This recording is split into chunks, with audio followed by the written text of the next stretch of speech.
시청자 여러분 안녕하십니까? BOA 모닝뉴스 시작합니다.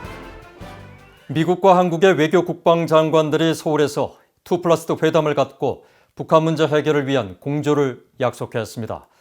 블링컨 장관은 회담 후 기자회견에서 다시 한번 북한의 심각한 인권 문제를 비판했습니다. 함지아 기자가 먼저 보도합니다. 토니 블링컨 미국 국무장관과 로이드 오스틴 국방장관, 한국의 정의용 외교부 장관, 서욱 국방부 장관은 18일 서울 외교부 청사에서 외교 국방 2+2 회의를 개최하고 공동 성명을 채택했습니다. 미한 양측은 공동 성명에서 양국 장관들은 북한의 핵과 탄도미사일 문제가 동맹의 우선 관심사임을 강조하고 이 문제에 대처하고 해결한다는 공동의 의지를 재확인했다고 밝혔습니다. 이어 북한을 포함한 국제사회가 이와 관련한 유엔 안전보장이사회의 결의를 완전히 이행하는 것이 중요하다는 점을 확인했으며 미한 양국은 한반도와 관련된 모든 문제들을 긴밀히 조율하고 있다고 말했습니다. 그러면서 양국 장관들은 이런 문제들이 미한 간 완전히 조율된 대북 전략 아래 다뤄져야 한다는 데 의견을 같이 했으며 이를 위해 현재 진행 중인 미국의 대북 정책 검토와 관련해 고위급 협의를 계속해 나가기로 했다고 덧붙였습니다. 성명은 또 동맹의 억제 태세 강화를 포함해 동맹의 공동 위협에 대응한 합동 준비 태세 유지의 중요성을 거듭 강조하면서 미한일 3국 협력의 중요성과 함께 영내 평화와 안보, 번영 증진을 위한 협력을 지속해 나간다는 내용도 담겼습니다. 2+2 회담 공동성명에는 따로 담기지 않았지만 미국은 회담 후 열린 기자회견에서 북한의 인권 문제에 대한 비판을 이어갔습니다. 전날 북한 독재 정권이 주민들에 대해 체계적이고 광범위한 학대를 자행하고 있다고 지적한 블링컨 장관은 이 자리에서도 북한의 인권 유린 실태를 거듭 비판했습니다. We are committed to the denuclearization of North Korea, reducing the broader threat the DPRK poses to the United States and our allies, and improving the lives of all Koreans, including the people of North Korea, who continue to suffer widespread and systematic abuses at the hands of their repressive government. 블링컨 오스틴 두 장관은 이어 한국 청와대를 방문해 문재인 한국 대통령과 면담했습니다. 두 장관은 이 자리에서 이번 방한이 조 바이든 미국 대통령의 결심에 따른 것이라며 첫 순방지로 한국을 선택한 것은 미한 동맹의 중요성을 보여주는 것이라고 강조했습니다. We carry President Biden's message of our strong commitment to our allies and to our partners. To the U.S.-ROK alliance is ironclad. 이어 문재인 한국 대통령은 한미 양국은 한반도의 완전한 비핵화와 항구적 평화를 위해 빈틈없는 공조를 계속할 것이라며 한미는 민주주의와 인권 등 가치와 철학을 공유하는 동반자로 공동의 도전에 함께 대처할 것이라고 밝혔습니다. 이틀간의 한국 방문 일정을 마친 블링컨 국무장관은 미국 알래스카에서 열리는 중국과의 외교장관 회담을 위해 이날 저녁 한국을 떠났습니다. 국립서울현충원을 찾아 한국전 참전용사들을 참배한 오스틴 국방장관은 19일 오전 인도로 출국할 예정입니다. BOA 뉴스 함지아입니다. 한편 블링컨 장관은 한국 KBS, SBS 방송과의 인터뷰에서 바이든 행정부가 인권과 민주주의에 대해 중시한다는 입장을 거듭 밝혔습니다. 국무부는 18일 블링컨 장관이 인터뷰에서 조 바이든 대통령이 취임 첫날부터 인권과 민주주의를 미국 외교정책의 중심으로 되돌려놓겠다는 약속을 분명히 밝혔고 미국은 인권 문제를 선별적으로 다룰 수 없으며 인권 우려에 대해 분명한 목소리를 낼 것이라고 말했다고 전했습니다. 블링컨 장관은 그러면서 불행하게도 북한은 우리가 전 세계에서 알고 있는 가장 끔찍한 인권 유린 국가 중 하나라고 지적했습니다. 이어 미국의 북한 접촉 사실을 확인하고 앞서 미국의 적대 정책 주장 입장을 반복하며 철회를 요구한 최선희 북한 외무성 제1부상의 담화에 대해선 평양에서 말한 것에 대해 들었지만 대북 정책을 검토하는 지금 미국이 듣고자 하는 건 우리 동맹들의 목소리라며 선을 그었습니다. 일본군 위안부 문제에 대해선 2차 세계대전 당시 일본군이 행한 것을 포함해 여성에 대한 성적 착취는 심각한 인권 침해라는 것을 우리는 오랫동안 언급했다며 우리의 친한 친구이자 파트너인 한국과 일본이 화해 정신으로 이런 문제를 해결하도록 강력히 격려하고 있다고 답했습니다.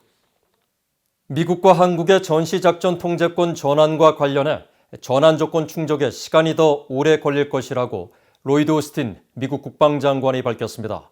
오스틴 장관은 18일 미한 2+2 회담 직후 열린 기자회견에서 미한 동맹과 강력한 연합방위 태세에 대한 두 나라 사이의 이견은 전혀 없다면서도 전시작전 통제권 전환 조건을 충족하기엔 시간이 걸릴 것이며 전환 과정을 통해 동맹이 강화될 것으로 믿는다고 말했습니다. 양국 장관들은 회담 후 발표한 공동 성명에서도 조건에 기초한 전작권 전환 계획에 따라 전작권을 전환한다는 확고한 의지를 재강조하고 이런 진전을 바탕으로 전작권 전환을 위해 계속 노력하기로 했다고 밝혔습니다. 하지만 전작권 전환에 대한 구체적 시기나 이행 관련 문구들은 공동 성명에 포함하지 않았습니다. 토니 블링컨 국무장관이 앞서 전해드렸듯이 한국 방문 중 북한 인권 문제를 거듭 강조한 데 대해 미국 내 전문가들은 북한 인권에 대한 양국의 인식차가 동맹 간 갈등 요인으로 부각할 수 있다고 진단했습니다.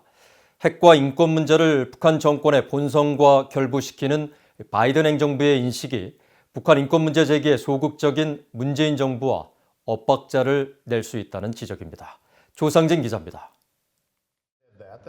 크리스토퍼 힐 전 국무부 동아시아 태평양 담당 차관보는 바이든 행정부가 출범 이후 국무부 북한 인권 특사 부활을 예고하고 북한 정권과 주민에 대한 분리 접근 원칙을 밝힌 데 이어 토니 블링컨 국무장관 등 고위 당국자들이 최근 잇따라 북한 인권 개선 의지를 분명히 밝히면서 북한 인권 문제에 소극적인 한국 정부와 적잖은 온도차를 내고 있다고 진단했습니다. 그러면서 인권의 중요성을 강조하는 바이든 행정부가 한국 정부와 관련 문제를 논의하려 할 것으로 전망했습니다. I know for a fact that the Biden administration will attach high importance to human rights, not just in North Korea, but everywhere. And I'm sure they will look forward to discussions with the South Koreans on that issue. 과거 한국의 김대중, 노무현 정부와 북한 인권 문제를 두고 갈등을 경험했던 미국의 전직 관리들은 인권과 민주 가치에 대한 양국 간 이견이 동맹 관계에 걸림돌이 될 수 있다고 내다봤습니다. 로버트 킹 전 국무부 북한 인권 특사는 인권 문제에 관한 차이점 때문에 양국 간 마찰과 문제가 존재하는 것이 사실이라며 한국은 미국과 여러 분야에서 강력하고 중요한 관계를 맺고 있음을 기억해야 한다고 말했습니다. I think it's important to keep in mind that the United States and South Korea have a very strong and very important relationship. This is a relationship that includes important strategic joint approaches on many of the important strategic issues. There are extremely strong economic ties between the United States and South Korea.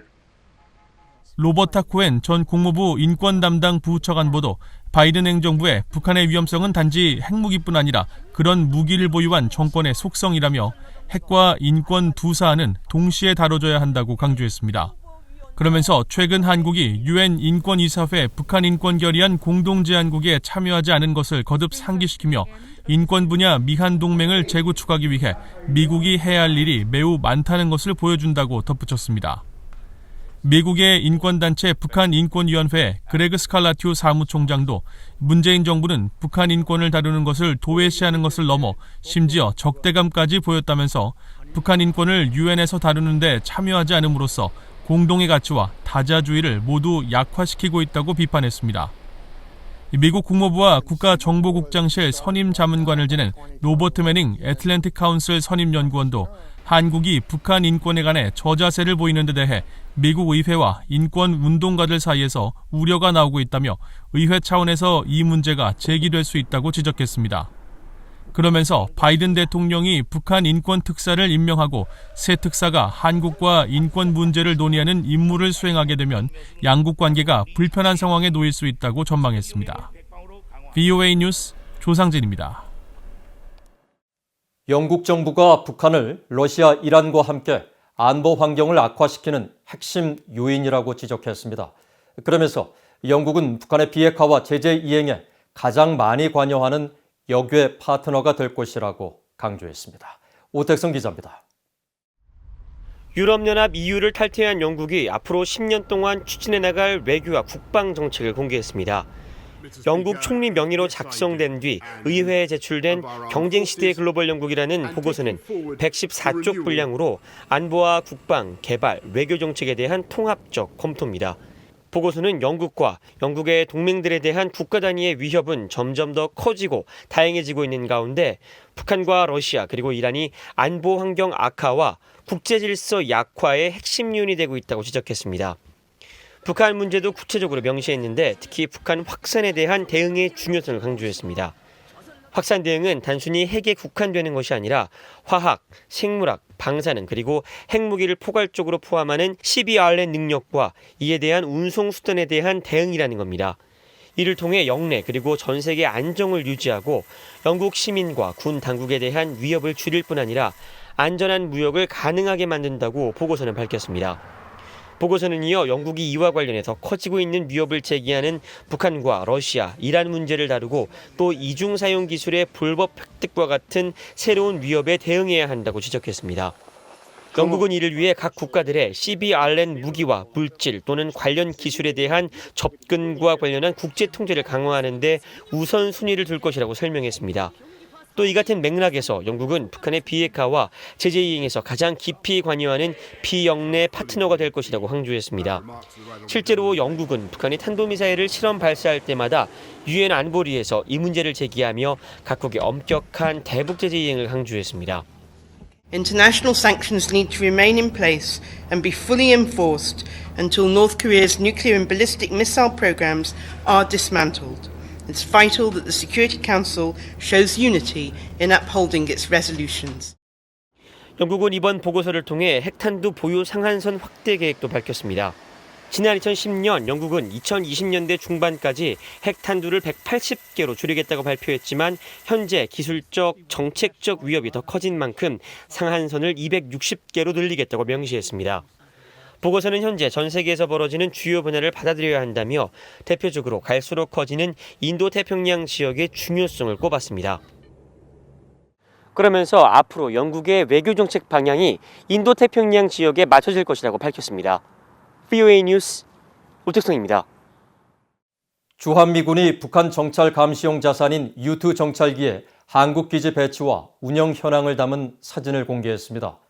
주한미군 소속 제7공군의 오산기지는 지난 12일 촬영한 정찰기 U2 드래곤 레이디 정찰기 사진을 지난 16일 토니 블링컨 국무장관과 로이드 오스틴 국방장관의 방한에 하루 앞서 공개했습니다. 주한미군이 공개한 사진은 U2 정찰기가 12일 작전을 마치고 귀환하는 전 과정이 담겨 있으며 기체 전체의 모습과 경납고가 이례적으로 공개됐습니다. U2 드래곤 레이디 정찰기는 높은 고도에서 적의 움직임을 감시하는 고고도 정찰기로 지상의 신호 정보와 영상 정보, 계측과 기호 정보를 주로 수집합니다. 특히 U2에 장착된 고해상도 카메라는 고도 10,000m에서 지상 7m까지 판별이 가능해 주로 북한 지역을 정밀 정찰하는 임무를 맡은 것으로 알려졌습니다. 이상으로 BOE 모닝 뉴스를 마칩니다. 시청해주신 여러분 고맙습니다.